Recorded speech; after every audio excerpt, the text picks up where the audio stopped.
On Friday, reporter Joe Gorman watched from the press room as the last edition of the Vindicator was printed.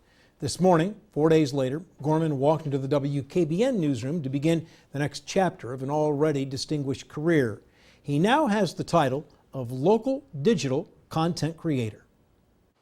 On his first day as an employee of WKBN 27 First News, as he was being introduced to people and figuring out a new system, reporter Joe Gorman today still found time to file 5 stories.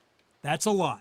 I talked about the Vindicator being an institution, but me growing up, WKBN was just as important. There was Tom Holden, Odea Duma, Gina Marinelli, Don Guthrie, even Jim Campbell. I mean, it was just, when you hear WKBN, when I was a kid, that was always screamed legitimacy. Joe Gorman is 52. He graduated from Ursuline and YSU, worked at the Record Argus in Greenville, the Tribune Chronicle in Warren, and for the past 6 years was the crime and court reporter for the Vindicator.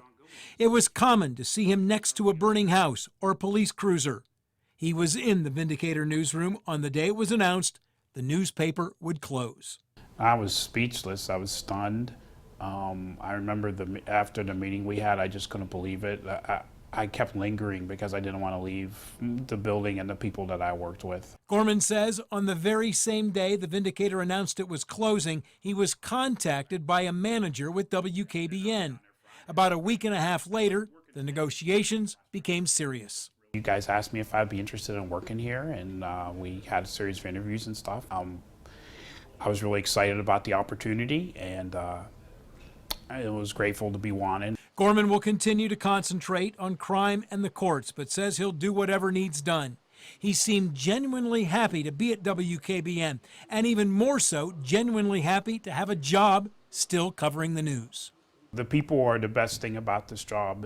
I love the people around here, and I love the people that I've covered on my beat for so long, and I'm glad I still get to do that. I'm very thankful for that. Gorman said he spent last week telling the people on his beat that he was not leaving, that he was just going from one building to another. Same job, different platform, that's it. He already has a few ideas. Joe Gorman, welcome to WKBN.